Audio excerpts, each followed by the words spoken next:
Welcome to the BYOD podcast, Bring Your Own Directions. My name is Björn, co-CEO of Resolution, and in this show, where every guest sets their own path, sharing insights and ideas about agile topics and the Atlassian ecosystem.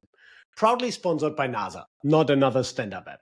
The Atlassian Marketplace app that makes agile ceremonies, stand-ups, planning sessions not just efficient, but also enjoyable. So please stand by.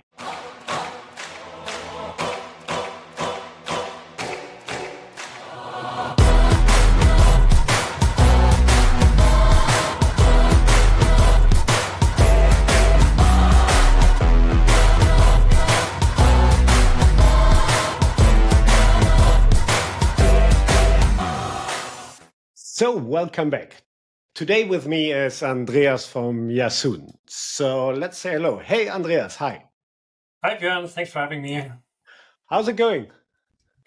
I'm tired. You can see my earrings. Had a bad night with my kids, but other than that, everything's good. Okay, cool. So I missed you a little bit on the Jira Divinity Jira Day last week. I met your colleagues at the event. So kids, or what was the decision for not going?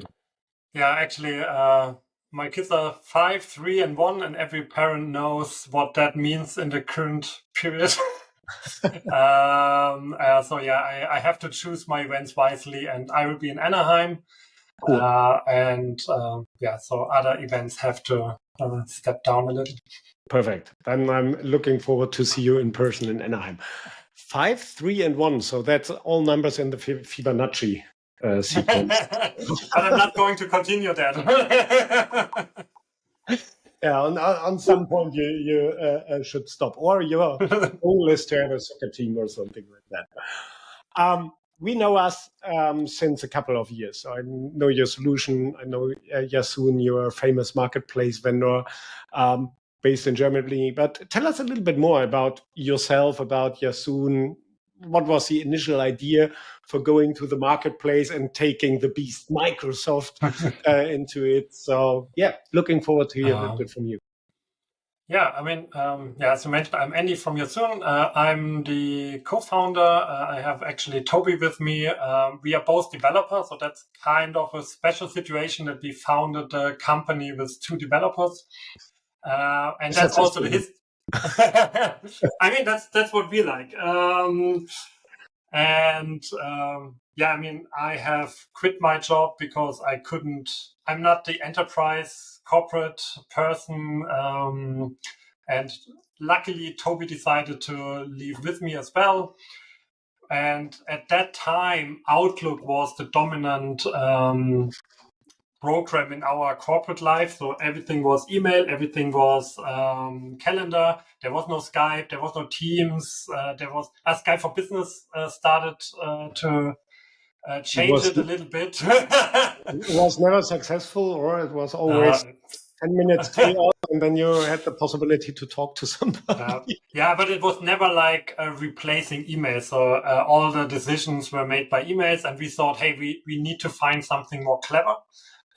And that was like the starting point. We did some customer consulting to finance our company. And with, I don't know, what was I, 24 or so, I had no expenses. And so we could work on our Outlook idea. And then it was pure accident. One of our customers, they were a consulting company, and they had one problem. Their developers worked in Jira, but the project manager had to communicate with the client. And so they got email, hey, here's a requirement. Email, hey, this is not working correctly. Here's a bug, whatever. And the project manager always had to take these emails and put them into Jira, because he was not allowed to forward it to the developers directly because it would get lost. And that was the first idea to create the Outlook add-in for Jira. And then we put it into the marketplace, and by luck, I mean, I haven't even worked with Jira before. It was really just because of that client. That's interesting, and also a little bit unique, because most people in the Atlassian ecosystem, especially in the marketplace, they worked for many years with Jira. A lot of them were side by side when Jira was born, and they installed the server version 2 or 3 or whatever. So means you really started with the Microsoft Outlook part, and the requirement was to integrate it in Jira. Cool. Yeah, we actually had the idea to Outlook add-ins at that time were really complex, and they had a bad reputation that if it crashed, Outlook crashed, and nobody wanted to use them. And so we wanted to create like a platform. So that technical aspect was always there. We wanted to create a platform where you can plug in all your apps into Outlook. So we had also integrations for Basecamp, Dropbox, stuff like this. And then Jira as one of the more successful now. And and then Microsoft actually started to create an app store on their own. So they had their own app store, and that was basically, okay, nobody will ever use our app store if Microsoft is providing an official one. And that's when we decided to, okay, let's focus on this one particular integration, which was the most successful at that time, because we had the Atlassian Marketplace as the selling vehicle. And I will never forget the first customer that was to server times. And so we had it in the marketplace for, I don't know, maybe 2 months or 3 months. And then you have seen a check from a Florida container shipping company, and they paid $2,000 to, and they have never contacted us before. And for us, it was like a really unique moment to say, wow, wait, there's someone paying $2,000 just to use the software without even talking to us. It was, that was really cool. Yeah, I can assume that this is a cool moment. So when was it? When you launched your app, the first app in the marketplace? I think it was exactly 10 years ago, so around about 2015, when we already started with the Jira Cloud version at that time. So it was roughly the time 2014, 2015, when Atlassian Cloud started. We also joined the marketplace. And there have been some other Outlook integrations at that time before, but they were not cloud compatible.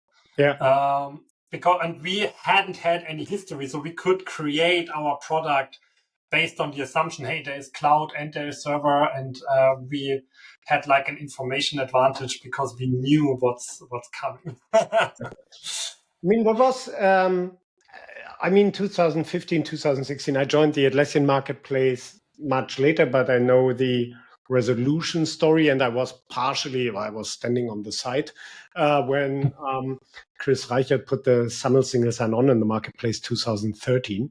So 2013 was, okay, you are one of the first ones, the first SAML single sign-on idea in the marketplace and so on. And you said now, okay, there were already other integrations. So you also said, okay, Tobi and you are developers. So was it more, okay, let's do this Outlook thing without market research, let's not testing the stuff straightforward in the direction? Or are you trying to figure out, can it be successful in the marketplace? No, I mean, for us, it was like, okay, we had this one client who actually needed it. He really asked for it. The whole use case made sense. And so we did not do any further research. Okay. We just trust the process. Nowadays, your app is when somebody wants to collaborate between the Microsoft world and the Atlassian world. Your app is the first one which comes up in the marketplace. You have thousands of customers. So I assume I'm not asked the question, was it the right decision for quit your job and so on? I assume you're happy with that. So, but was there, during this journey, was there the point where you said, oh, this is maybe not successful, or where you struggled with your decision?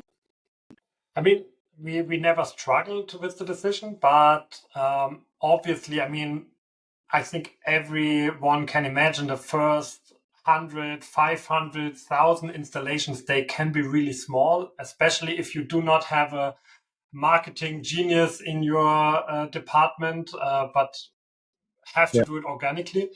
And we sat down at the end of each year and asking, okay, are we still learning enough to continue? Like, it was not a financial successful thing. We had maybe like in the beginning, we had like 5,000 revenue a month. Then maybe a year later, it was 10,000, which is, hey, 100% growth, but it's still very low if you have to pay a whole company from 10,000 euros a month. And we thought, okay, it's an investment in ourselves as well. It's like a risk we can take, and we want to learn something for ourselves. So are we improving? Are we actually getting better? And if everything fails, we have a nice side business, but get a better job at another company or so. And at the end of each year, and this is like the end of year sale, there was one big customer coming. It was maybe Qantas. It was a thing. And they signed an incredible big deal. And they were like, okay, no, we can't end now, right? I mean, it was not success, but now the momentum changed. And it was a good decision to have this meeting always end of the year between Christmas and Sylvester. Yeah. And yeah, so we had it at the beginning that we were trying to figure out, should we continue, shouldn't we?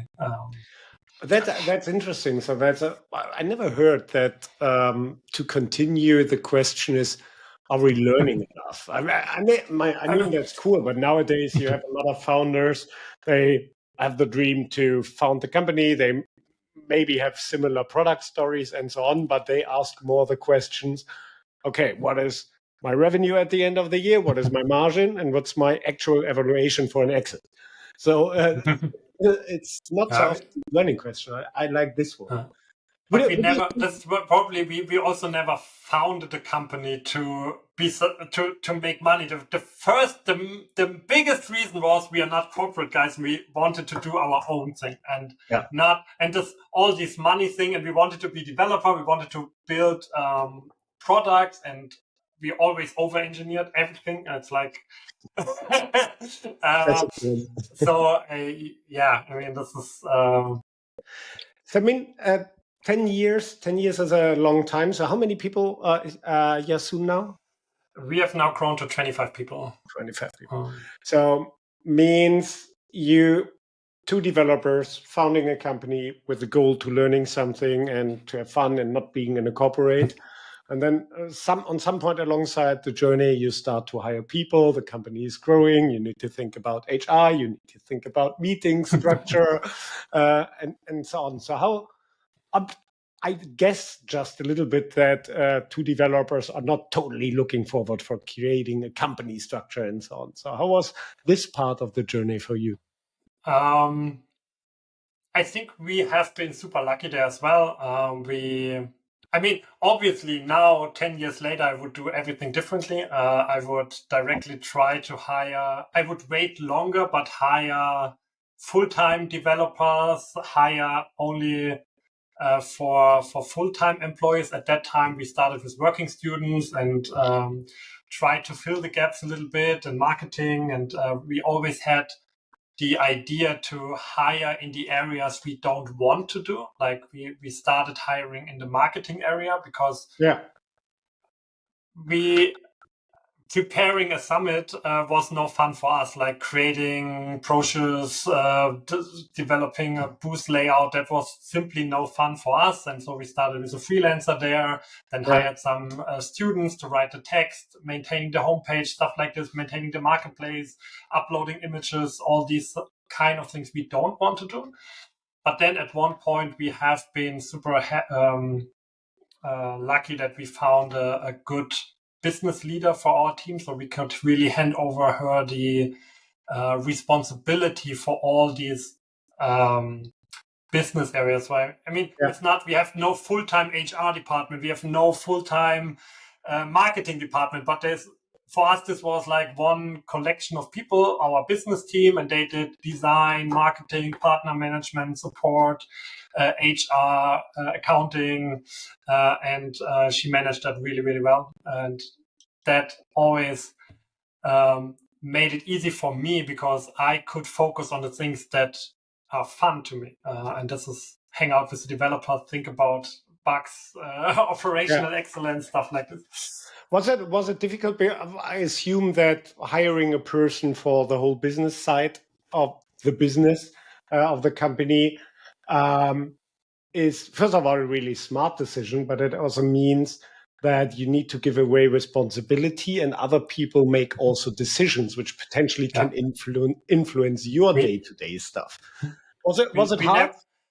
We never hired for that role. So she was actually our marketing employee, and then she had really bright ideas, and she stepped up. She stepped up in her role, and then we're like, oh, if you can do it, great. So it was really like we hired her for marketing, and she showcased that she can do a lot more, and then it was the step up. Yes, it would be incredible hard for us to hire someone in that role. So you said you would. You said with the knowledge what you have today, you would have done a couple of things different. So when you need to choose one thing, when you have the possibility to go back in time, travel back in time, and change a specific decision, what would it be?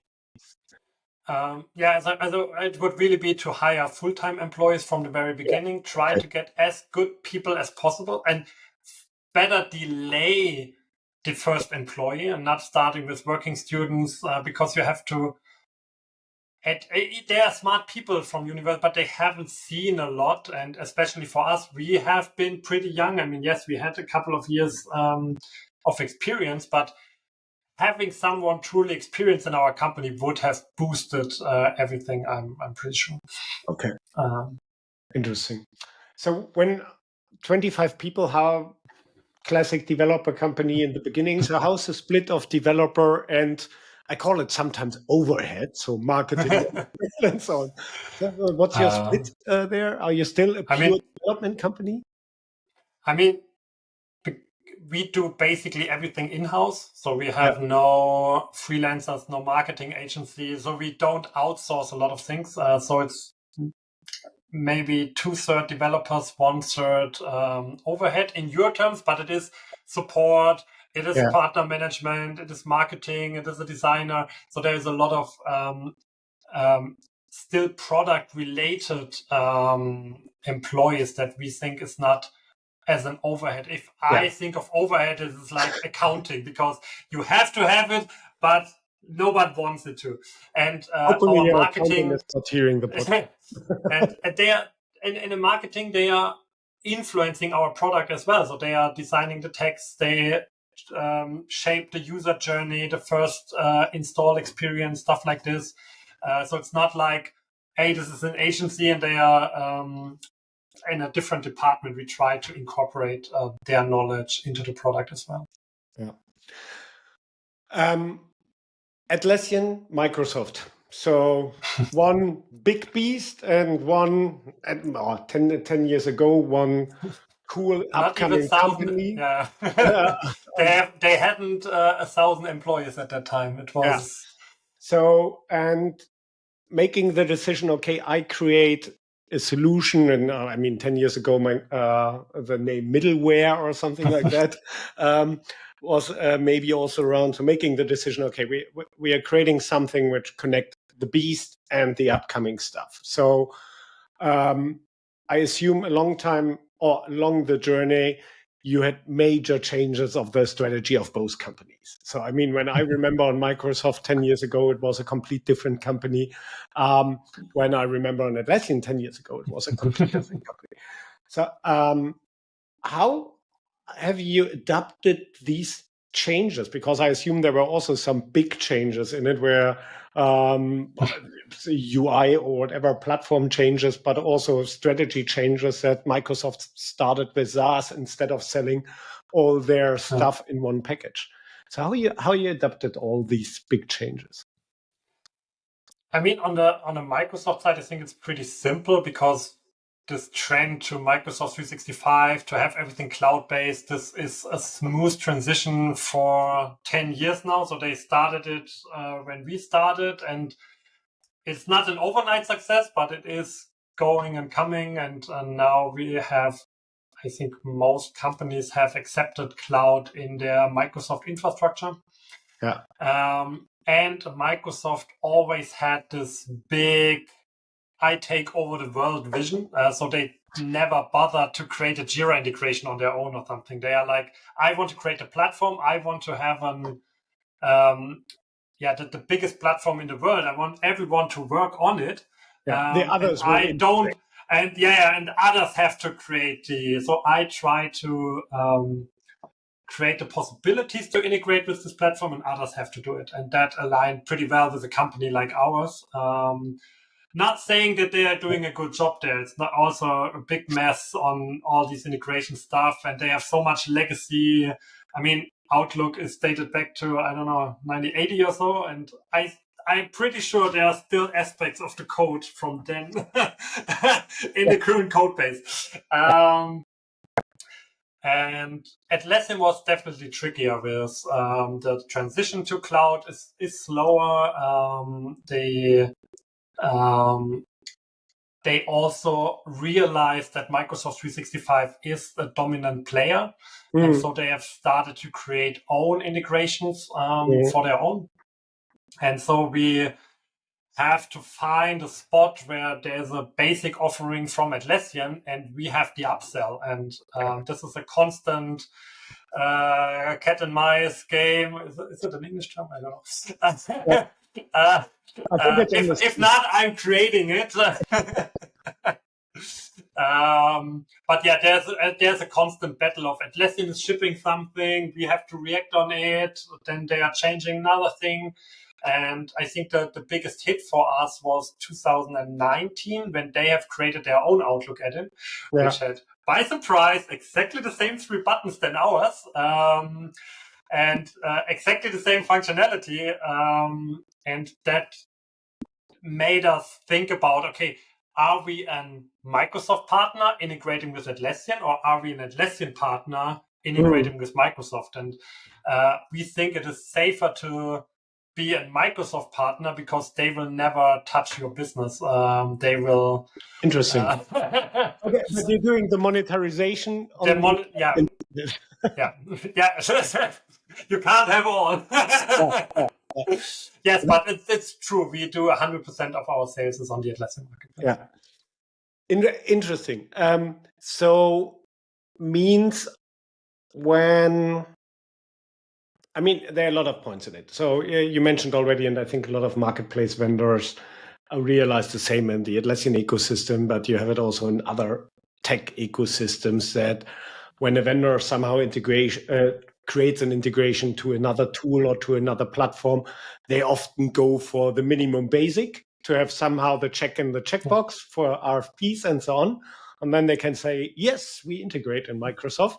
And then on some point it stops. I mean, it means, but you mentioned, okay, it's a continuous, you said cat mice hunting game. So have you seen after the first implementation 2019 from Atlassian that they improved their integration, or was it really more, no, we throw it in, it's done and fine? I mean, the Outlook add-in has not improved.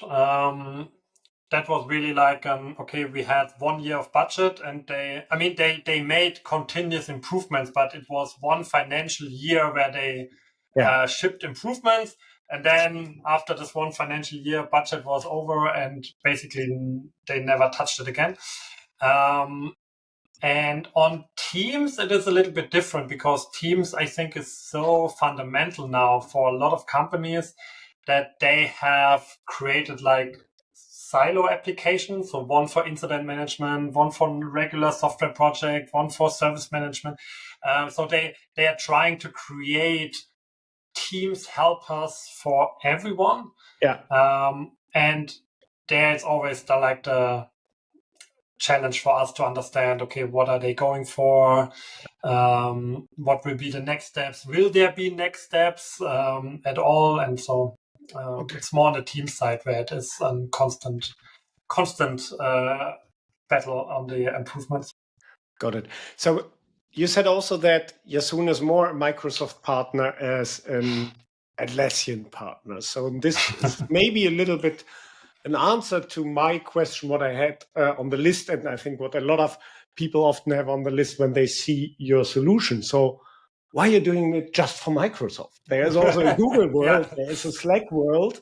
So you have a very complex integration also with complex really in a positive way. You can do a lot of stuff from the team single point of contact platform from the user perspective with collaboration possibilities in the Atlassian world. So how often do you have as a team the discussion if we should do it for Google and for Slack or other platforms as well? I mean, in the team, it's clear we have it transparent that we don't do it because I think we are subject matter experts how to bring Teams and Microsoft collaboration into a third-party app. So this is the main benefit we do. Like, how do you get my Teams communication into the development process?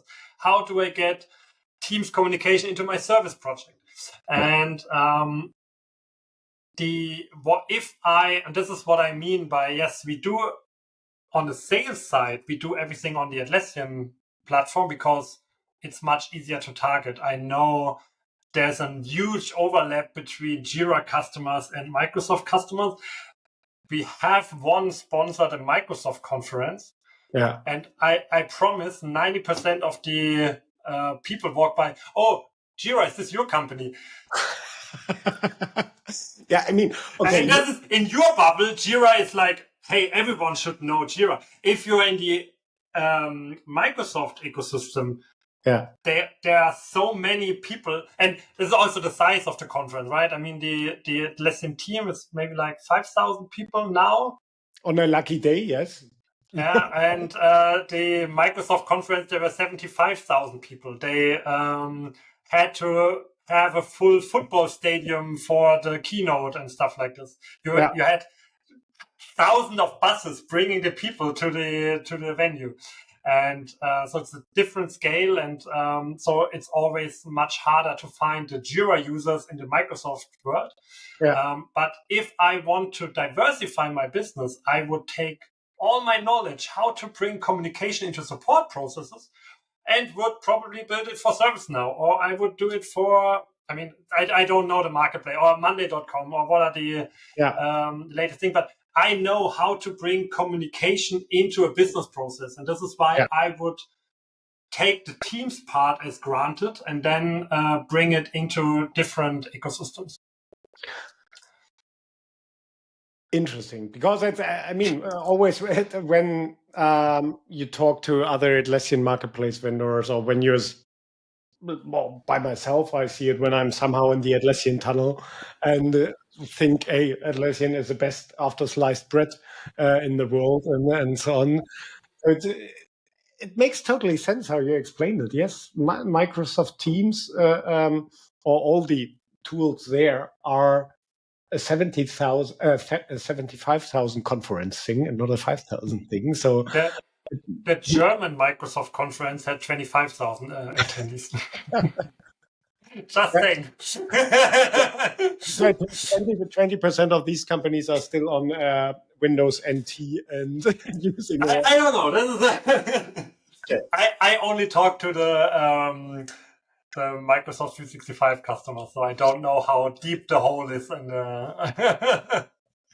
So we see your beautiful background with the Yasoon logo and the light, and I know that you were moved last year into a new office. So in the middle of where the whole world discuss, should we stay remote? Some companies decide to put some pressure on their employees and say something like, you need to come back to the office 3 days a week, 5 days a week, whatever. So with all the pro and cons, etc. So first of all, how was your movement, and what was the decision for? I know that a new office is a huge investment. So it's not just a monthly rental fee. It's also you need to put a lot of nice furniture in it and so on. You need to deal with it. You need to think about who's managing all the stuff, etc. So what were your motivation to say we are going into a new office with our employees? I think it's always comes down to how I want to, or what kind of company I personally want. So this is like the main judgment is, what company do I want to work in? And that's why we are heavily development focused. We are not sales driven. We develop first and then see how it goes, because we are both developers. We love talking about the development stuff and not about the sales stuff.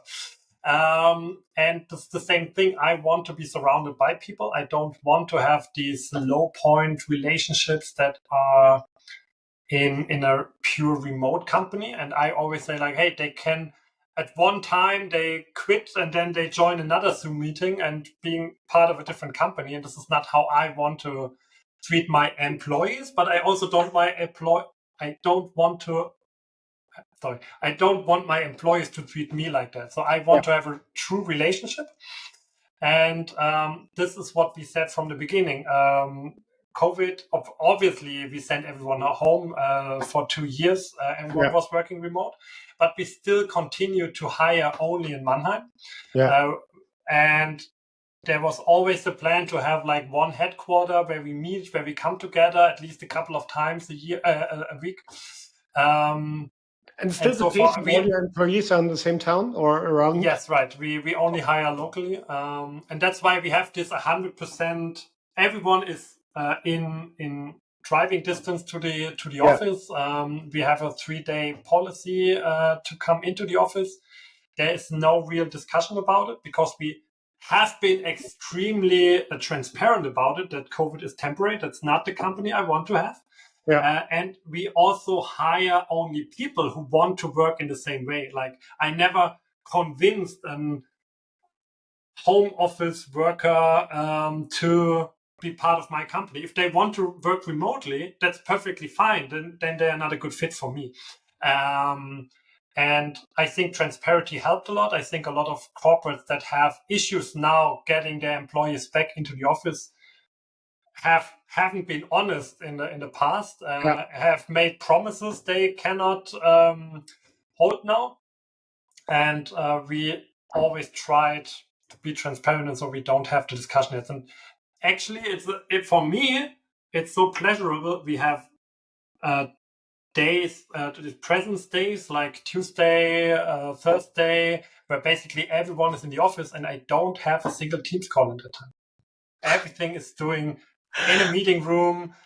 I could just walk by an office desk, and I preferred my employees like that. They're also real friendships. So this is something I really love. If I hear, oh, these two guys, one rather new, joined the company, and they went to a weekend trip to London together. And they're like, cool. How cool is that you go or you join a company and you find friends that within a couple of months and you will join them on a weekend trip to London.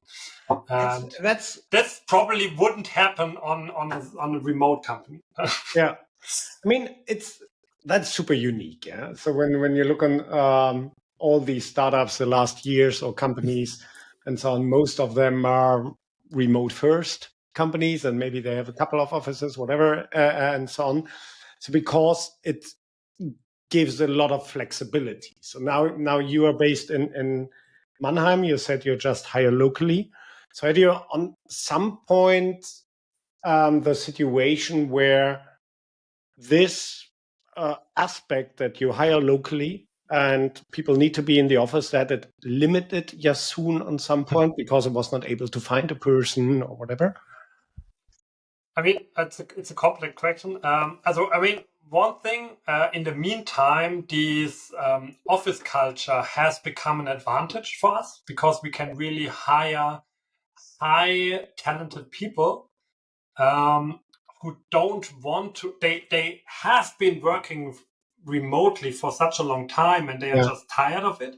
And so they see, hey, there's a really competitive company, great technology. I just want to join them because that's the way how I want to work.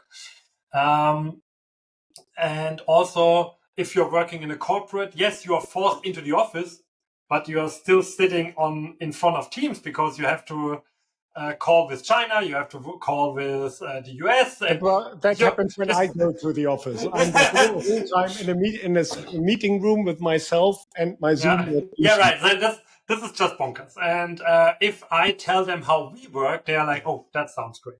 And so it's also it has turned into a benefit actually.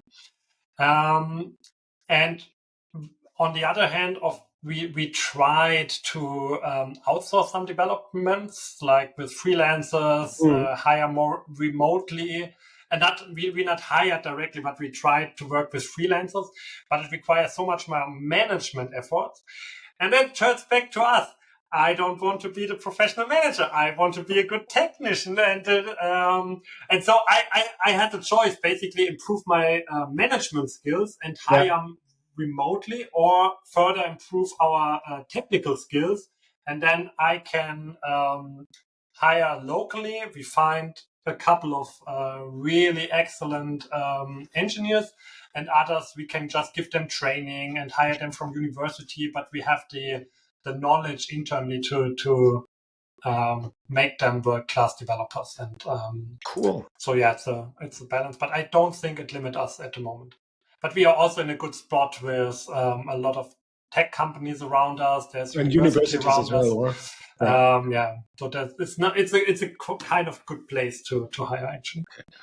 So I was not aware of this, but this makes the next part of the podcast more interesting, because means you have a lot of on-site meetings, which is super rare nowadays. So let me quickly share my screen. So as everybody in this podcast, you answered a couple of questions about agile meetings, mostly focused on the stand-up meeting. And you had some outstanding answers in some cases. So, I mean, you explained already. You are a developer. You are a tech person. You founded a company together with another developer, and so on.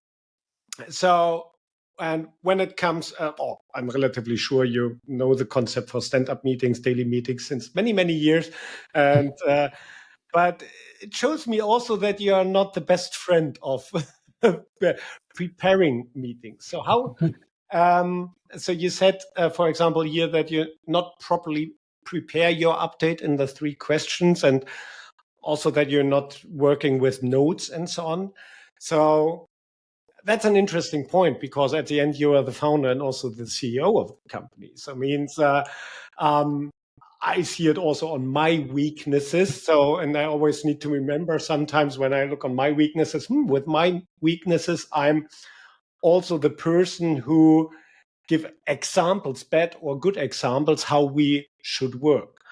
So how is your team working with this, that you are joining? You are more the person who coming unprepared to a stand-up. Hey, here's Andy. How are you? So how's your team adopting this? I mean, it's definitely a bad example. And I think it's also, we have a bad stand-up culture. It's like we are one of these Scrum companies. We have a stand-up, yes, and we do Scrum. That's the justification for it. So yes, we have not really implemented these Scrum manifesto internally, and it's more like a quick status update. Hey, I'm working on this, I'm working on that, and then everyone gets away. You have the huge benefit that all your people are in the office. Yeah. So when not all the time. I mean, this is like we have usually Friday is completely empty in the office. Monday is like depends. but would you say that these missing structure is not so painful for Yasoon, because in 60% of the weekly time, I simply can go to the next desk when I have a question and talk about it? I mean, it does limit our ability. We are working on it. It's just like, okay, you have not answered how do I want to be on a daily. It's like how I am acting right now.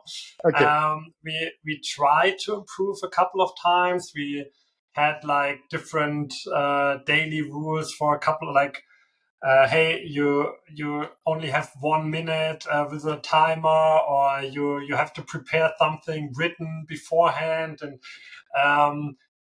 nothing really stick to us. So like, Okay. I don't know, nobody really liked it. And also, I mean, you mentioned this with the issue keys. The worst part is that I'm the founder and I'm sometimes still fixing things without even creating an issue for it. How do you so bad examples? I mean, it's obviously, and we are, but I mean, we are we are improving there. I mean, now we are more developers, we need more structure. This is something we have totally underestimated, how much of a difference it is if you have 5 developers or 10 or 15 developers. It's such a difference in how much process do you need. At the beginning, we just had lunch together and then everyone knew what's going on. There was no need for a daily, right? I mean, or if you were in a customer call and were angry about your own bug, everyone knew about it, right? I mean, just because you were furious about it and talked about it. This has changed, obviously, with 10 developers. Not everyone knows what is the other one working around, what are the conflicts, are there overlapping things. Also, Tobi and I cannot oversee everything anymore. Like it's too much going on to really know. And so we are improving, but right now we are looking into a weekly meeting where it's not on a daily basis, but hey, we take some time at the beginning of the week. What are your plans? What is your reflection on last week?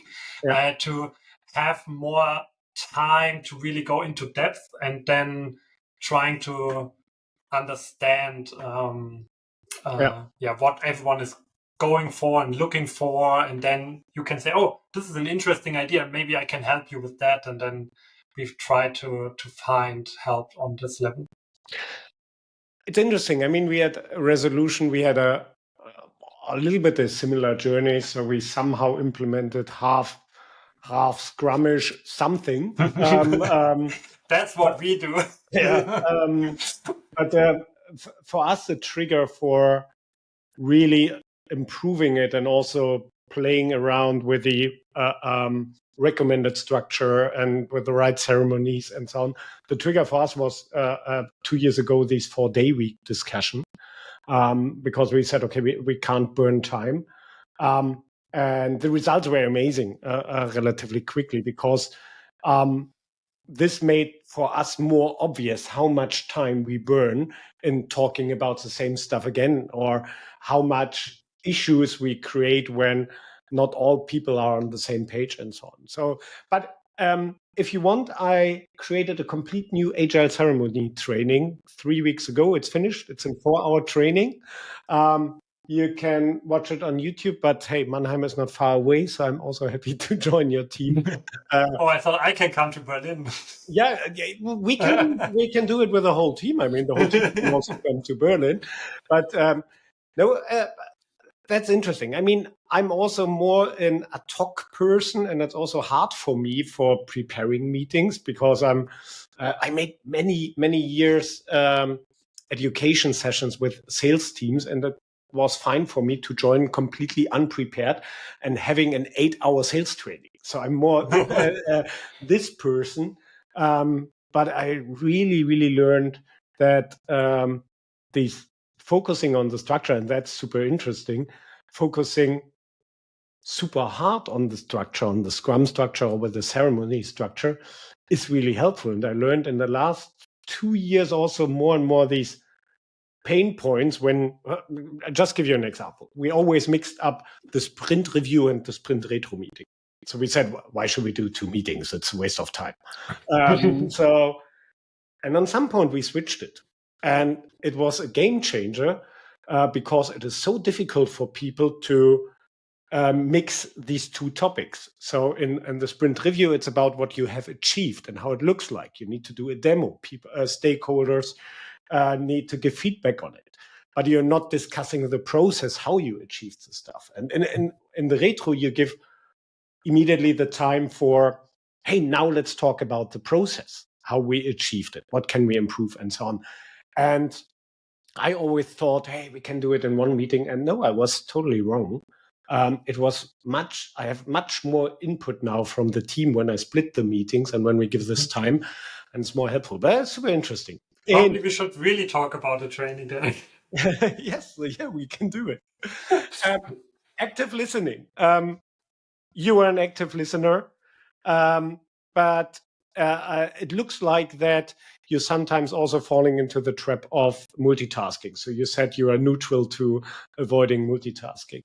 So do you have a specific point where multitasking is triggered from your side, or where you said, oh, no, I need to listen now to Tobi and need to stop typing on Teams? So, I mean, if something is interesting to me, I really listening and have no mood. But at some point, usually, either if it's too long or if it's not my focus area, and I'm just involved by my role, like then sometimes I grab up my phone and it might not even be multitasking. It might be I'm reading newspaper or something, or answering WhatsApp messages. It's a really bad habit, but it's like this is definitely something I try to fix in my private life. I try to fix it in my professional life. Not to have a phone in my hand when someone else is speaking, which is just unpolite, unfriendly, but it is a bad habit and it's not changed overnight. And so, yeah, I'm working on that. Yeah, cool. No, but, I mean, thanks for your openness. I discuss it also a lot with friends, for example. So I went for Christmas and New Year's Eve to Sweden with some friends, and they came up after 3-4 days.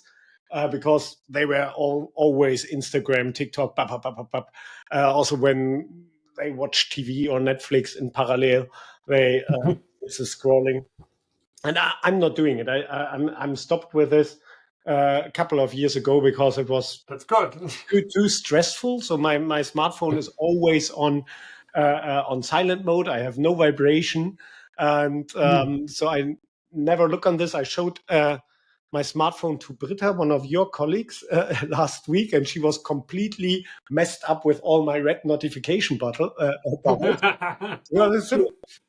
Okay, it's a notification. It's not important. I consume it when I want it. And then we had this discussion about doing these things in parallel, and I started to deep dive a little bit more in the aspect because you have at the moment anyway, it's often discussed in the news, the usage of social media and also doing multitasking, etc. And what I found super interesting, I read a study, and that they said it creates stress for your brain when you consume two things in parallel or when you try it. That's relatively clear in logic. But the interesting point, I was not aware of this, that they measured that people are still stressed when the smartphone is next to them when they're watching Netflix. So it fundamentally changed when you put your smartphone far away that you can't reach it from your sofa. So then the brain starts to relax. Okay, that's interesting. And it's my partner is relatively similar. I don't know why she has a smartphone at all. So I never can reach her. But no, interesting. That's cool. I'm really looking forward to visit you in your office. I would love to do a workshop with you and your team. Cool. So for the value delivery, here a lot of different answers. But in the meaning of time, I want to understand, because this answer is not so common. You strongly agreed that your dailies, and you also said you're moving now more to a weekly, that this helps that the team focuses on getting progress to the goals. And I think that's, from my personal experience, that's one of the biggest challenges. First of all, communicating the goal. So when you have an idea in your head, that which sounds good for you, that the whole team also understand the value, everybody is on the same page and so on. But then you have always a second challenge, not losing the focus on the goal. So how you do it with your teams that you really get the value out of these meetings? Okay, maybe I had a little bit different interpretation of the question as well. Or a Because superpower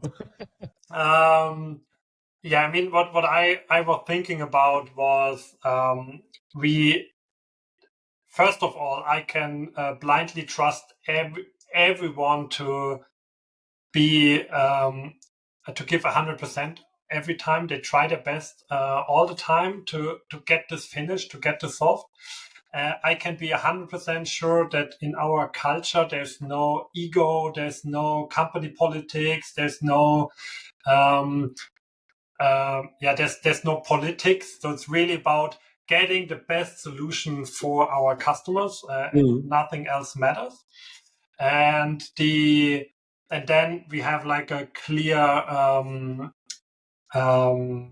we use Jira Product Discovery for our continuous roadmap, where we always have like, okay, what is the area we want to improve, and then what are the singular ideas. And I had like, okay, this is an area, it's for us a goal. I want to create a better Teams integration. I want to have a SharePoint integration. I want to have, but it was more on this technical, for me, more on this technical aspect. And this is broken down, and then everything is clear that we will improve on this goal at every time in the best possible way, and not being distracted by, I don't want to work here. What is this about? Whatever. It's like, it's really transparent culture. And I mean that's a huge value. When you as a CEO when you are sure 100% of the time, so that people are giving also their 100% acceptance.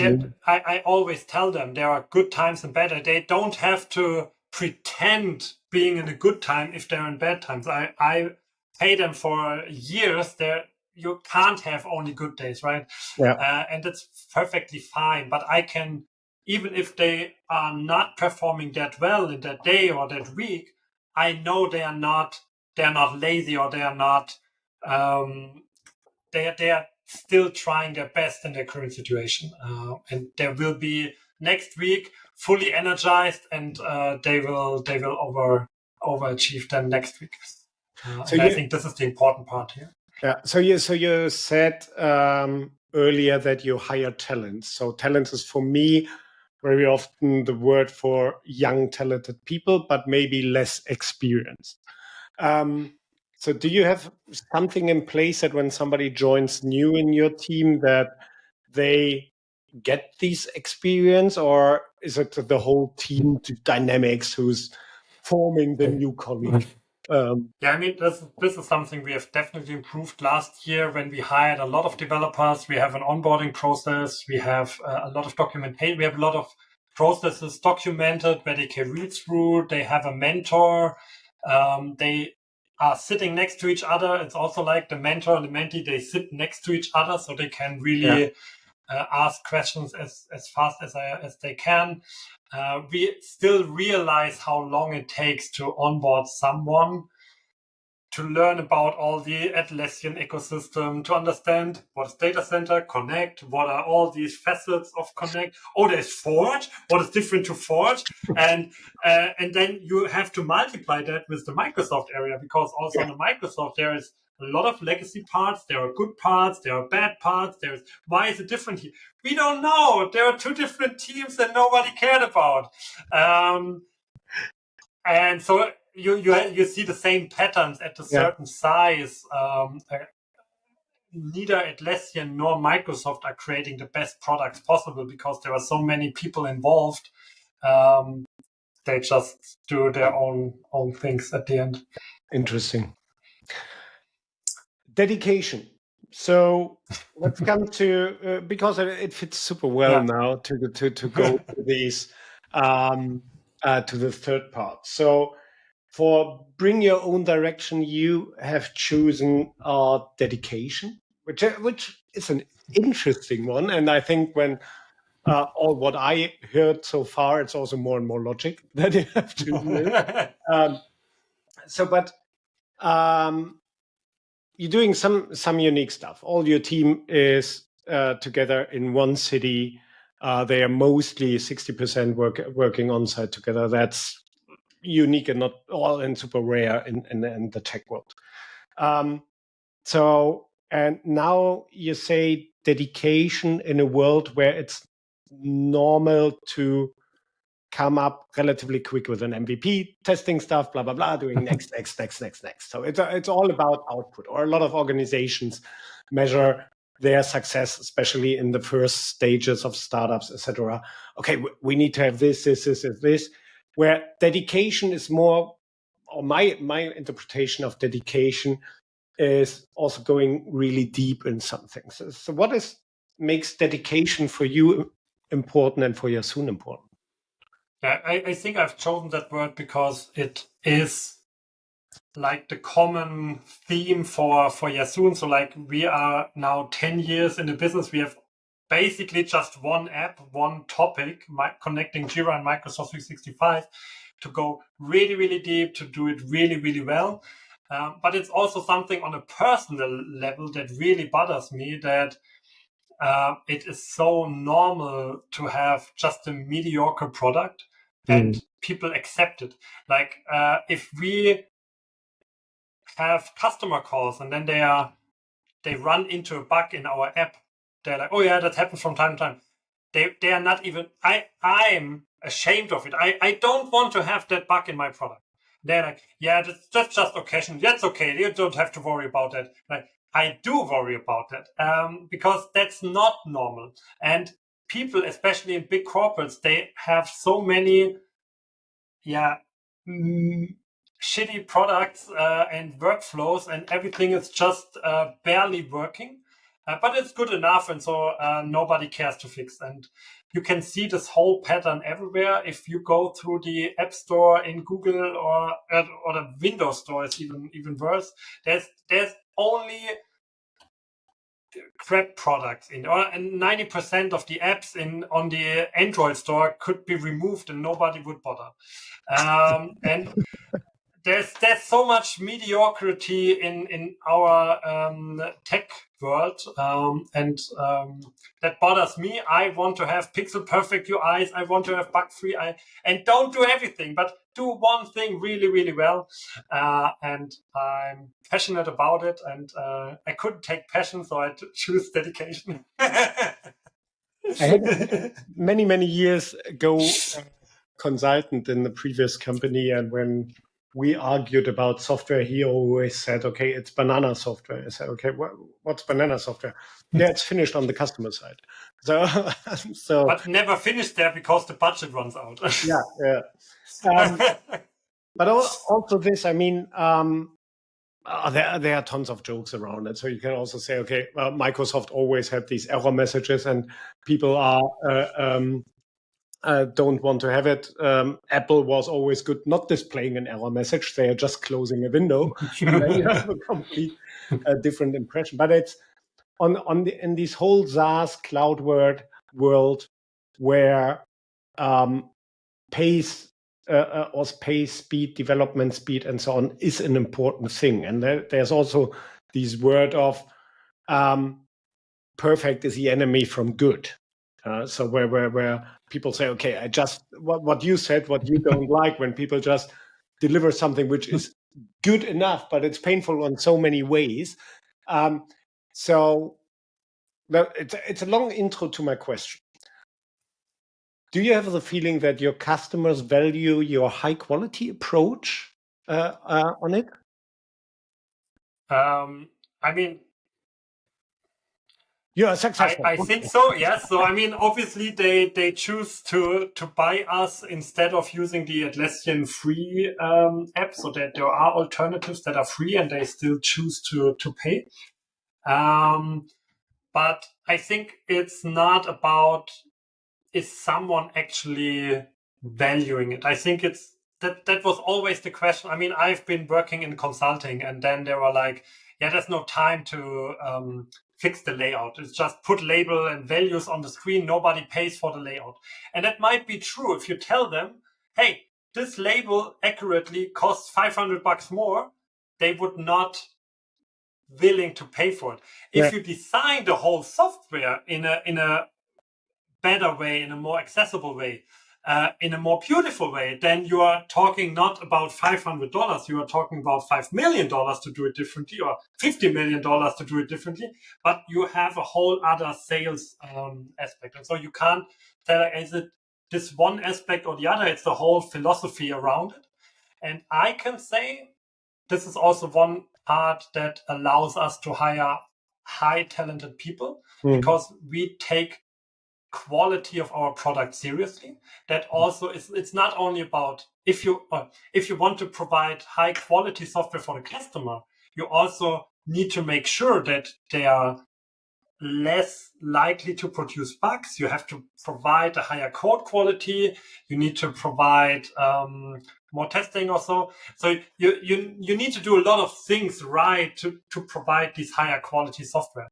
And we, for example, we refactoring our code a lot of times. So it's not shipped and done.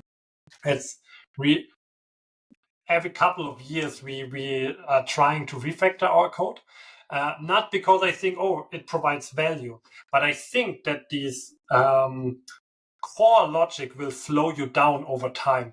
Like if I'm thinking back to my time at SAP, for example, they had never rewritten their core business logic. It was, I could still drill down into code which had German comments in it, where variable names were only 4 letters long, because at the time,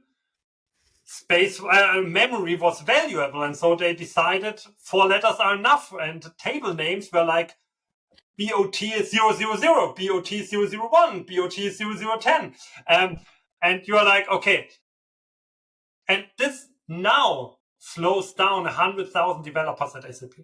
It's not that the customer is, I think, and you ask like the pace is important. I think a good quality code base is work, but it also provides value to deliver value faster. And this is not immediate, and you shouldn't. There's a balance in between. You can't add a new framework every year, but if you come to a point where it slows you down, fix it at that time, and you will never refactor SAP again, because they are now 40 years built into this code base, always on top and on top and on top.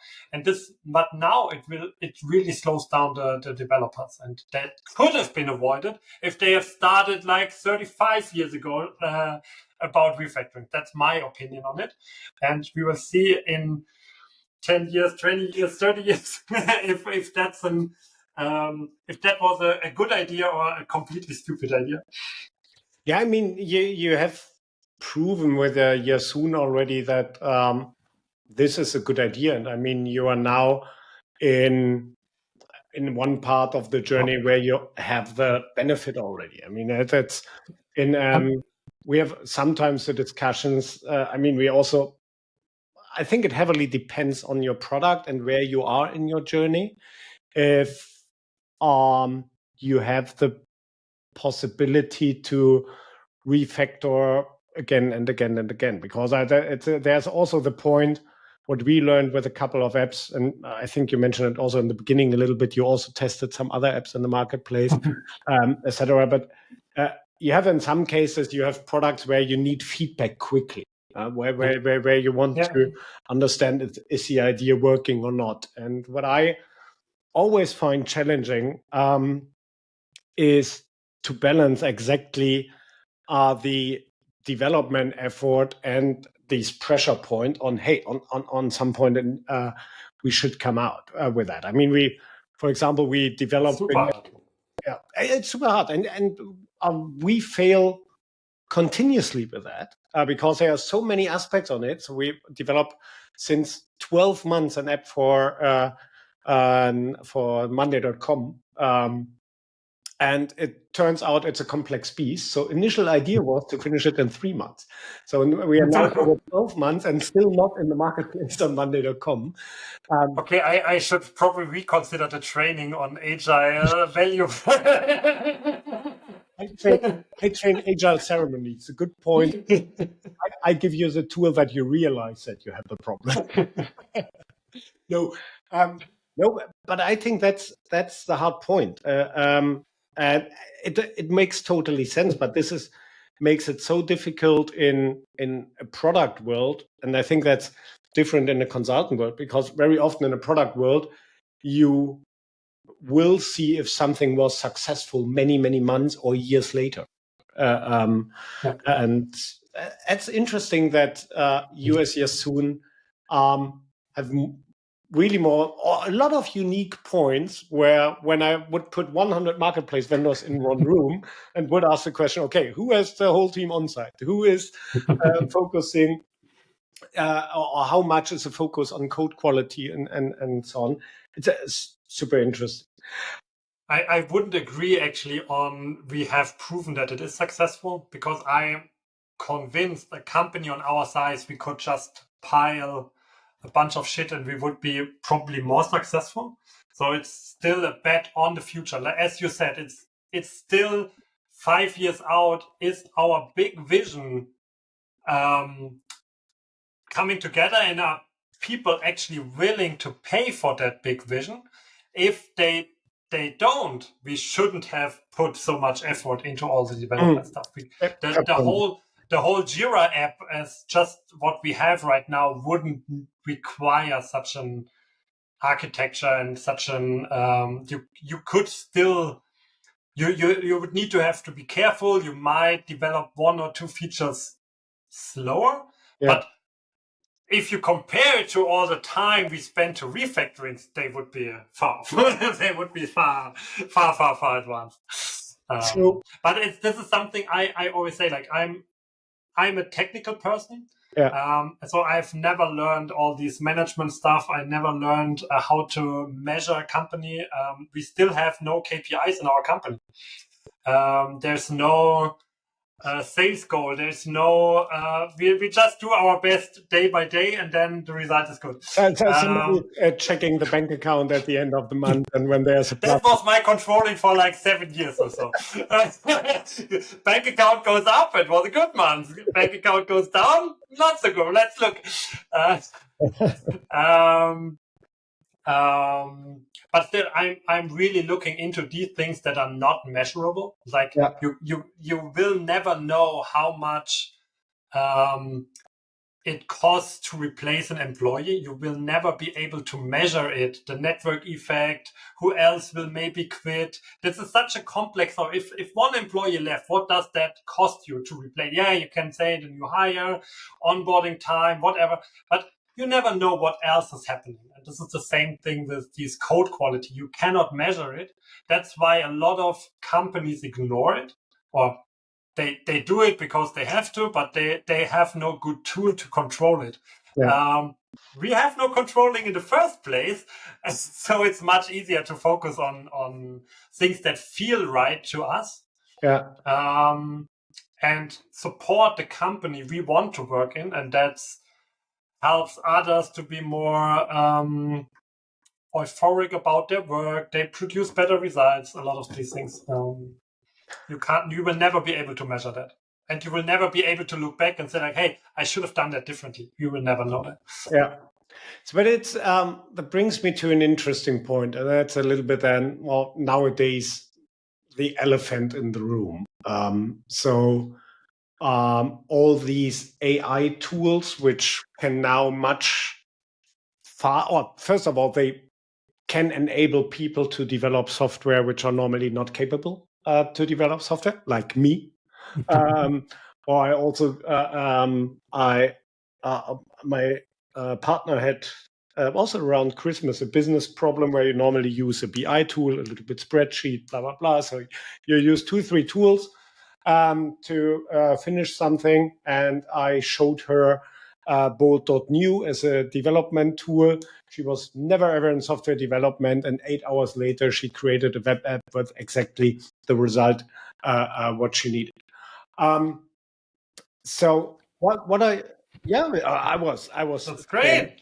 I was super impressed. So now I saw yesterday an interview from, I don't know the name of the guy, but it was a guy, OpenAI, and they discussed when the whole LLMs will reach the level, a PhD level of software development, where depends a little bit on the source, but in some cases they said already, okay, large language model reached already PhD level for lawyers, for example. And now they're going in software development. And the answer there was that they started the discussion with 2027, but they ended up the discussion with, no, at the end of 2025, we will see that all the downsides, what these LLMs can't do at the moment, really good to working with complex logic structures, working in multiple files, and so on, that this will improve. So how do you see, will this influence Yasoon in the future? I mean, first of all, I'm also pretty impressed by what it can do. We have AI license for everyone. They do use it on a daily basis. I'm not so impressed by the results because it's often very, very basic and it works great at the beginning, but then again, shit piles up again. Mm-hmm. And I personally, I think it's also an unfair comparison. Like, I think AI is really cool for exactly what you describe. I have a small audience of people and I want to create for them a better solution than an Excel sheet. And then you have these low code, no code tools. Mm-hmm. You could build some, but why not create or use an AI agent to create it for you? It's so much simpler. You can use real language. You can modify it easily afterwards. So there are a lot of good examples how to use the AI. On Yasoon, we are aiming to create the world best solution. So like there's no, it's always like, oh yeah, it's very, but at the end, if you think about it, we are competing on the Atlassian marketplace. It's worldwide. There is no better solution than ours right now. Yeah. And to develop something like this is not about technical skills. It is about getting the right input, getting the right priorities, getting the right discussions. And I have so often that I'm getting into the office and I had this crazy great idea. This is solving everything for us. And then you're talking to two people and they're like, yeah, have you thought about this? And what about this and this and that? And I consider myself a smart person, but that makes you humble from time to time. So like, you have thought about everything. You are super confident that this will be the solution to everything. And they rip it off and say like, yeah, you haven't thought about this and this and this.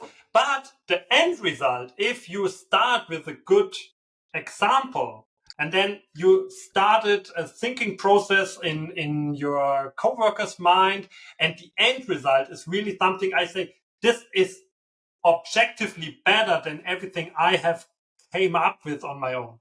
Yeah. And this is like the idea. I think we will always work that way. I think we will not transform into an AI will create our features. It's more like we will have development helpers, but the main task of our developers is to find the correct spots, how to enhance, how to involve, how to solve these issues. And there maybe the AI will be a sparring partner. So the initial concept can be even better. But I'm not able to create the best solution on my own, and the AI will not be able to create the best solution on their own. And I'm pretty sure we will then not talk with 4 people, but maybe the AI will also have their thinking part and maybe add some ideas. But for us, there's no intention to replace someone with AI, or we don't think that our work will be reduced with AI. It's more like hopefully with AI we can come up with better solutions, or we can develop them a little faster once we have found them. These two areas. I mean, you mentioned one important aspect, and that's always what I had in my whole 20, I'm really old now, 20 years of profession. It is somehow difficult to get a team or everybody on the same page that a discussion about something is something good. So it's I find it always interesting how often people avoid discussions or they take it more on the negative side when you criticize something, whatever. And I know, I mean, we have one teammate with a psychologically background and just helping us to bringing all this in the right direction because feedback is always something emotional and so on.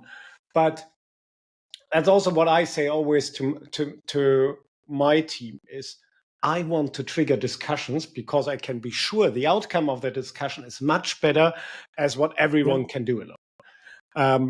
And this is a good point. But what I also learned in the last year, 1.5 years, is what you also mentioned a little bit, that AI can be an amazing sparring partner for this as well. So it's what I'm doing nowadays is you are also using Jira Product Discovery. So when I have an idea for a feature, so instead of explaining it immediately in a meeting and the first idea, I created some GPTs. Oh, it's one GPT, a vision creator, and it creates with me together the vision. And it asks a lot of questions. So I collected all the questions what colleagues normally asking me. So a little bit from the marketing side, a little bit from the product side, and some technical questions and so on. And it creates a huge summary of my idea, challenged my idea already. And this is then what I'm taking to my colleagues and said, hey, can you read this 2-3 minutes? Let's have a discussion. That's exactly where I can see it at Yasoon as well. Yeah. It's in general, I'm more on the side, I think that this whole stuff will change drastically our way of working. But yeah, it's really... Yes, because 90% of the products that are built are crap. I mean, I honestly, I mean, if I would be an outsourcing company with a lot of offshore resources, where the requirement document is so detailed already by engineers, requirement engineers, there are whole professions that are just good in writing down all the results of a feature. Then I would also think about how can I replace these developers with an AI, and how can I supercharge them that one developer can do the work of 10 or whatever the ratio is. Also, there have been super interesting stuff with Upwork, with the freelancer platform, where they just applied for a lot of these actual real life projects, where they try to hire freelancers and they just let it do by the AI and grab the money afterwards. And they had like a 60% success rate. Yes, but there are a lot of examples. Hey, our submit button on the homepage does not work, or but this is not world lead. It's just more this maintenance of software, or and it's not these. If the premise is I want to create world-class software and I'm dedicated about it, to bring my D word again, I don't think AI will be the solution to develop these things. Yeah, that's. I mean, we potentially need to do then a second episode in a year, and then we are both more experienced what will happen. But it's I agree on some of these points. I also saw it in December. We discussed a new app idea, and I said in parallel, instead of inviting our UI UX designer, all the stuff what we discussed, I prompted parallel in bold.new, and after a 90-minute meeting, we had a finished clickable prototype. Not functional, but we had already a good feeling how the app will look like, which features we know, and so on. And this is short. And we create much better results. Yeah. And this is now still the discussion point that the developer was able to go to the UI to UX designer and say, okay, these are the ideas. Now I need proper designs for that, please.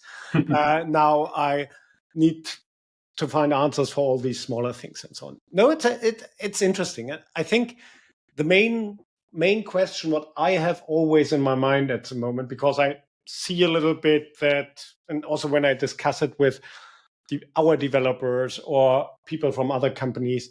So in general, the species developer is a little bit more, let's wait with the whole AI stuff. So they are not the... We have seen the method producers. This brings it automatically a little bit away from being the super early adapter. What I see the first time in the technology world is that you need to test it then a week later again because it's already approved, or 2 weeks later, or 3 weeks later. So in theory, you need to spend so much time in testing stuff, what is possible today, that you can't work anymore because you're still testing. But no, I think somebody with knowledge who can see the crap, what's produced, or the mess, and then can improve it, and so on. I think that the next 12 months will be horrible interesting for everybody. So we will see. I hope so. Yeah. And I mean, there was I read an article 2 weeks ago. It creates already problems. So a lot of companies, they are stopping to hiring junior and mid-level developers, and they just focus on senior developers, which creates the interesting problem. Okay, how can you become a senior developer when nobody is hiring junior? Talking 2 years with an AI. Could be the solution. An expensive, very lonely solution. Yes. Yeah, we will see where this goes. Dedication. I think I really can feel your dedication to your product and also the solution, what you're doing. So cool. I really like it. I like the dedication topic. Let's come to the last point of the podcast. So last but not least, I asked you 3 questions. It's a classic 0, 6, 12. And let me share my screen again for this. So here we go. Share entire screen. So here we go. So the first question is, like always, so what was an interesting challenge that you have faced where you couldn't find an existing playbook to achieve your goals? Yeah, I mean, I answered feature prioritization not because there's no playbook. Obviously, there are not only playbooks, there are whole books about it. There is, I mean, we are using Jira Product Discovery. They have their own playbook on their own, which is probably the best I can get to have it focused already on the tool that it is using. Still, I found it super hard I mean, I've read it all and then I still, now give it a priority and an impact, and then you get a score and just work on the ones that have the highest score. And you're like, what is an impact on a feature? Is it more customers or is it the enterprise customer? Is it, has it a higher impact because it improves an existing feature that has already more users, or is it the new feature which might involve our product? So I had I mean, I don't know. I've read it all and it all made sense. But if I came down and sat on my backlog and say like, okay, these are my ideas. What should I do now? How do I provide an impact? And then I was totally lost, and we had long discussions how we define it for us. And I was surprised how complex that is, and how many layers of thoughts you can put into this topic. And And have you found a solution at the end, or is the solution no, we do it based on feeling again? I think to be honest, I think gut feeling is still a strong part of it, but we're trying to step by step quantify this gut feeling. Like we are trying to find reasons against it and reasons for it, and then trying to find the impact based on that. But what we are looking at the beginning, I mean, often it is like everyone is bringing his own highlight or its own highlights and saying, yeah, I think this should be the one and the other one. And then we are trying to argue. And these are probably like the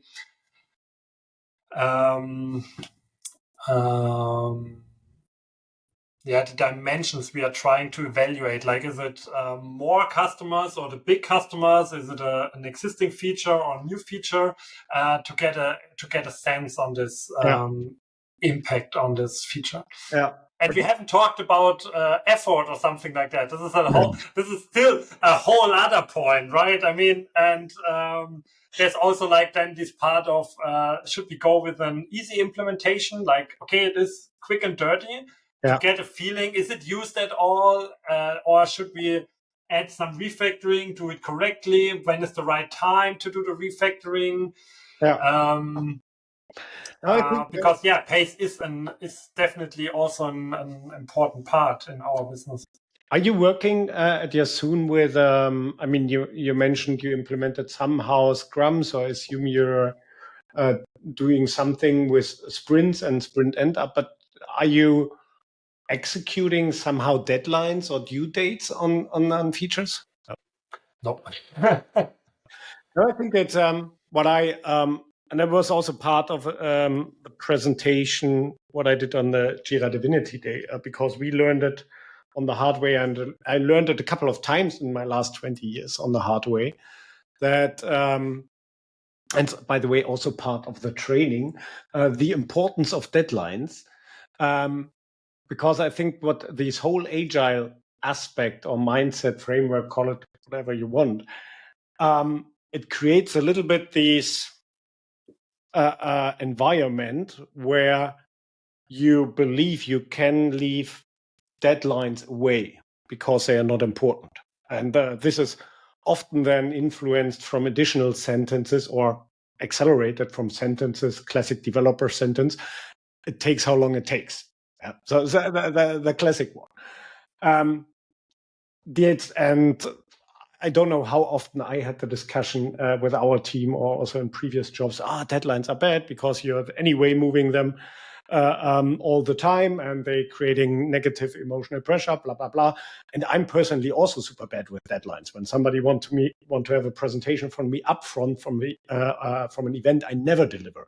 But the reason for that is because I don't know what I want to say at the presentation 3 weeks earlier. I know it a couple of hours earlier. But the interesting point is what I learned is that these feature prioritization, you can only prioritize when you know when something should be finished. Because when I have 10 tasks on my table and I need to prioritize, then my first question would be, okay, well, is there something super important what need to be finished first? And this is what we also did as resolution many, many years. We avoided deadlines and due dates and had somehow fluffy sprint ends where when something is not finished at the sprint, then we do it the same sprint. At the same time, for us, we learned that this is not enabling the team to making the right decisions for working on the right stuff, the right priorities. But I know exactly what you mean with all these in Jira product discoveries, where you put some dots here, some dots there. I mean, you can take an ice model, a rice model, whatever they are called, and they are super good. But when multiple people working with that, they are relatively quick, super useless when you don't have a common sense on everything. And I think this is exactly the point. Like everyone had an own imagination what this means. And it's super interesting. I think we also using Jira Product Discovery, we simplified this stuff as much as possible, because we had the same struggle what you described. Okay, is it a 3 or a 4, etc. And then we also get rid of some of the Atlassian examples because these enterprise customers, more customers, whatever, it's super, or delight customers, I think is also one of their thing. And yeah, we simplified it that the teams now can make more self-responsible decisions for when we are saying, okay, at the moment we should develop on customer-facing features, that they are not going, okay, guys, I do technical debt, bye-bye. So I think this is already, in a lot of cases, an achievement. And yeah, it's interesting, definitely an interesting one. Small features versus big stuff, yeah. I mean, right now we had a lot of these bigger features, like we have added SharePoint, we have added a booking solution based on Microsoft bookings. And then you look through these idea lists, and there are so many small things where you would say, hey, they can all be fixed within a week. I mean, each, but still it's not, you can really ship like feature. And now it's like a pendle. And we had the big stuff now, and now we are leaning towards the small features again. And I don't know. I think these, and that's funny-wise, we definitely do the workshop. That's funny-wise where these agile ceremonies, when you really stick to the original idea behind it, are super helpful because they can answer or can be helpful to answer a lot of these questions. And that's for example, had the situation with a NASA, not another standard where we also developed the last couple of months, mostly big stuff, additional integrations or a complete different meeting type and so on. And we are using always a previous version internally with the whole team. And I think, was it last week or the week before? Our Tobias wrote me such a long Slack message with, by the way, these are all the things what I don't get on your last big feature. So, and I said, okay, thanks a lot for all the feedback and so on. It makes sense. And you have always a little bit these emotional downs. Okay, when you get 20 hits immediately, it is always painful. And then I answered on it and so on. But it also showed me, we were not constant enough in our sprint review and in the review of the features, because 80% of his points were relatively obvious, small improvements. So, and these stakeholder feedback in sprint reviews, it's sometimes too quick. Yeah, I like it, blah, blah, blah, instead of questioning what somebody created. So, no, interesting. We need to do the workshop. I want to learn from you so many things. So I hope we can make it work. Yeah, for sure. We definitely should do it. 6 months. So the second question is, what did you face in the next 6 months? I chose we had a kickoff beginning this year, and the topic was break the trend, just because marketing numbers are going down. We have relied on the Atlassian Marketplace for traffic as our major sales channel. Yeah. We see less and less traffic coming in, less and less trial coming in. Conversion is, not the relative number, but the total number of conversion is going down because of the fewer traffic. Yeah. And so we have to start becoming a mature company, invest into our own marketing and sales channels. It was a luxury situation for the most time to only rely on the Atlassian Marketplace, but now it's time to become a real company that has its own footprint, its own marketing, its own sales. It's a beast, and we want to break the trend and turn these declining numbers back into growing numbers. Yeah. And it's I discussed it with a lot of partners, customers, Atlassian solution partners, marketplace partners, I think you have at the moment so many pressure points on the Atlassian ecosystem, and for not going into the details that we are not ending up in 2 hours now complaining about everything. But one aspect here is an interesting one. So what I see and what I get as feedback is that all the new Atlassian customers are not trained in the behavior, hey, there is a marketplace for a solution. And this makes it exactly what you're saying here. Okay, then I need to have active sales and marketing channels to explain people, hey, by the way, you can install an app for it. So like these iPhone commercials many years old, there's an app for it. Yeah. So maybe we should create a big group of marketplace vendors to have like these common incentives to promote apps in the Jira ecosystem. Yeah, I mean, you have. We did a little bit last year, this joint session with a couple of vendors where we traveled together and talked to solution partners, to customers worldwide. Yeah. And it was 80 days of traveling. And that was an amazing journey. It was super helpful and so on. But it's, again, something what is really more on a long-term ROI thing. I think in marketing, I'm a sales and marketing person since 20 years. So sales, you can measure really good. Marketing, you can measure nearly not so good. And when somebody is saying we are doing brand marketing, then okay, no way of measurement.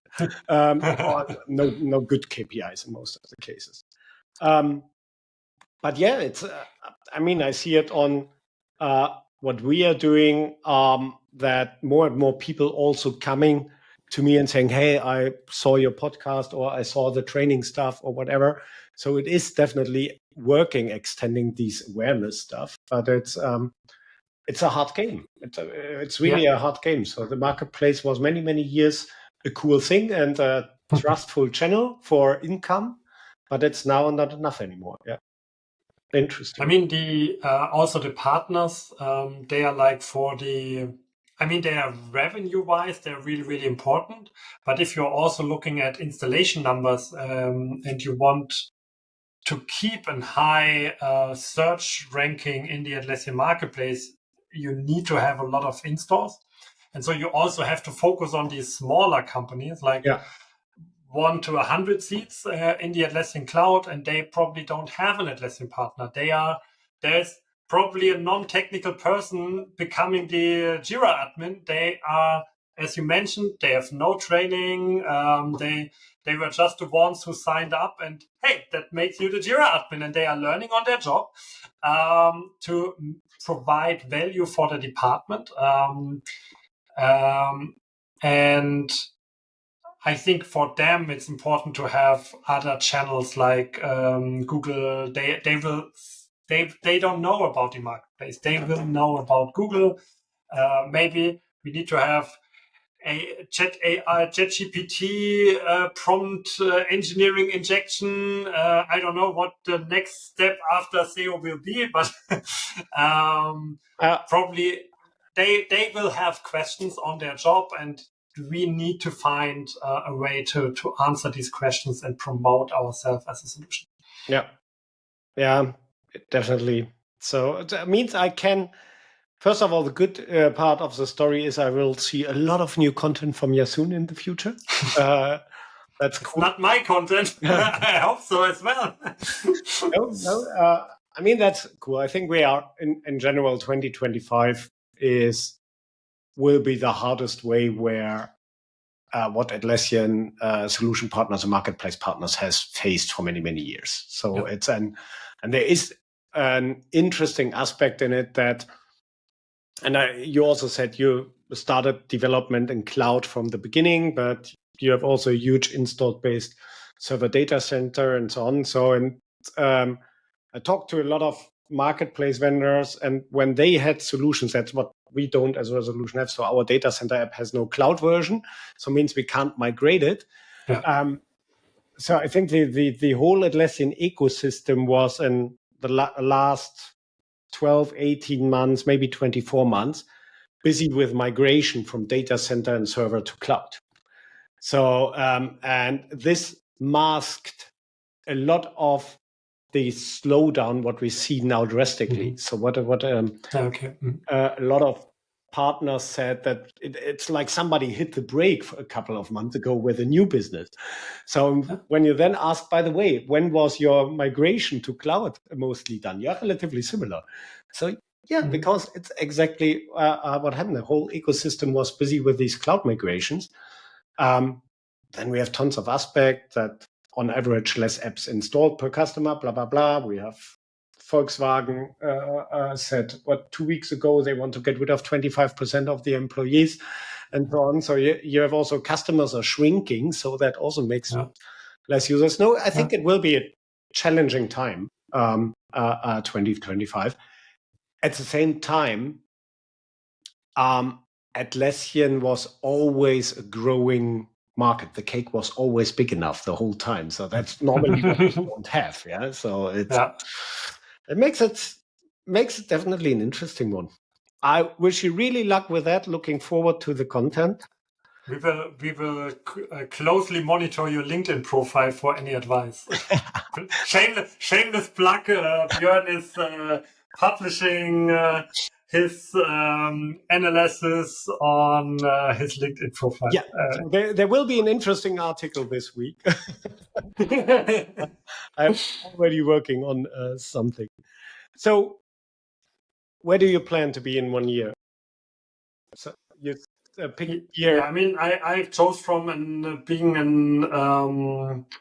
from an app vendor to a solution provider. So right now we are an app. We provide you with all the tools that are required to connect Jira with Microsoft 365.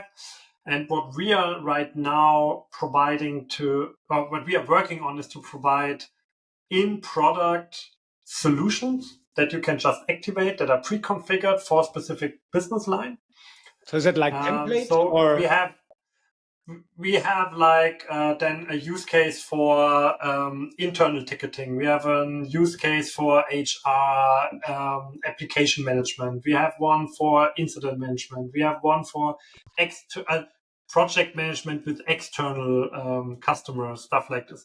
So a lot of solutions that require a lot of communication, ticketing, require a lot of communication, incident management. You need to get the right people at the right time. With communicating with externs is always something that is often done via mail or Teams or whatever. And so, or application management, you get applications. They are definitely not in your company. You don't have a chat room with them, or they are not accessing your Jira so there are a lot of solutions where we try two things at the same time. We want to educate the customer what they can achieve with our app to get more users, not paid users. I mean, they are already paying for the whole instance, but it's sometimes sad to see that a company has 500 seats and then only the 50 agents are using our app, while all the others could still benefit from it. Yeah. And so we try to give them more examples how they can use it, how they can roll it out in their company. And I think that also aligns quite good with the Atlassian way to more think about these project templates. They want to make it easier to roll it out. And then we are again for the smaller customers that don't have a solution partner, they need to be able to figure it out on their own. And so are you doing this together with solution partners, or is it an Yasoon solution at the moment mostly? I mean, it depends what you mean by that. Right now, we are talking with solution partners to get the input, to get the value points right, stuff like this. Yeah. We do not have paid, or we do not have like implementation partnerships yet. So that would be like an potentially next step to say like, hey, this HR solution case, we have 3 partners that are really familiar with that case, not only in our app, but also with how to use Jira in HR, and so we can recommend them and give them additional business for implementing the app. So this is something we have not yet explored, actually. Okay. I mean, it's also what we are discussing with our solution partners, and also when we did this tour last year, and we talked to many solution partners in parallel, it was a time where Atlassian pushed every solution partner to work on their solutions, which was in a lot of cases just writing down what they are already doing in an Atlassian way, that Atlassian can be aware of this. I mean, it's a natural interest from a services company to provide solutions to a customer. So I'm more the believer that it doesn't need Atlassian for it. But it will be part of my article, by the way, this week. So the whole part behind it. No, keep it positive, please. It's more a scenario article. No, I think it's. I was a long time, or in the previous jobs, we integrated a services company in a huge hardware distributor. So 500 people joined the company with 4,000 people. And also there, the main task, and it took us a couple of years to figure out what is the right way for it, was to writing down on different ways what we can do, because sometimes it's super difficult for somebody to consume that when they ask, okay, what is your service? Then you do everything. And then, okay, how can I handle it now? But when you have somehow a data sheet, which means, okay, this is our best practice for integrating Office 365 Teams and so on with Jira Service Management. These are the benefits, these are the used tools and so on. So it's sometimes as a product company or also services company, you are a little bit blind because it's clear for you what you can do, but it's a nice task to creating it in, to writing it down, to give it somehow additional aspects that other people can consume it easier. Yeah. It will not surprise you that it also has a technical aspect if I bring it on the agenda, right? It also helps us internally exactly with these prioritizations. Like if I understand, okay, this feature is only for that use case, so it's only for that solution, while another feature can be used in every solution, I know how to tackle it. And this gives me a way to think about new features, new enhancements, the importance of bug fixes, stuff like this. It gives me one layer of thinking, and it also gives me a way how to learn about the customer. Like right now, I only see they are creating chats, they are creating mails, they are creating files, whatever. I don't know in which context they're using it. If they choose to activate incident management, I know, oh, this chat is in the context of incident management, and I can use that for analytics and product knowledge and stuff like this. So it's not only for the customer, it's not only for the sales, it's also for us internally to better structure our thoughts. No, it makes totally sense, especially when you have more and more complex solutions. You need to simplify these starting points again, because I also see it on our single sign-on app. So you can have hundreds of different setups, but we have still new customers who are saying, okay, what is now the best practices? How the others are doing it? When you can work in so many directions, and it can be definitely helpful to have it written down that people can also get these ideas. I mean, in German, I always called it a solution or a written down solution. It can be super helpful with a geistige Brandstiftung. I don't know how to translate it in English, but no, interesting. So, it fits really, really well with your 6-month stuff. So when creating more content, more sales, etc., working on the solution gives on some point the content as well. So cool. Looking really forward to it. Really Andreas, awesome. Amazing. So we said 1 hour, 15 minutes. 1 hour. Right? We want to have 1 hour. We are on 1 hour 50, close to 1 hour 50. It was an amazing chat. Thank you very much. Yeah, it also gives me a lot of things to think about, because I always thought resolution and Yasoon are pretty similar on the same level with no deadlines, developer focus, stuff like this. And now you're thinking, hey, we have now introduced this and we have introduced that, and now I need to think about if we need to change, if you are gone the wrong way, or if we need to change as well. No. Gives me a lot of things to think about. We definitely should do the workshop. Your next event where people can meet you is Atlassian Team 25 in Anaheim. Yes, I also have a presentation there if you want to join me. Perfect. So I will be also there. Thanks a lot. Again, it was super interesting. And then I'm looking forward to next time, and good luck with all the goals. Thank you so much. Have a good one. You too. Bye-bye.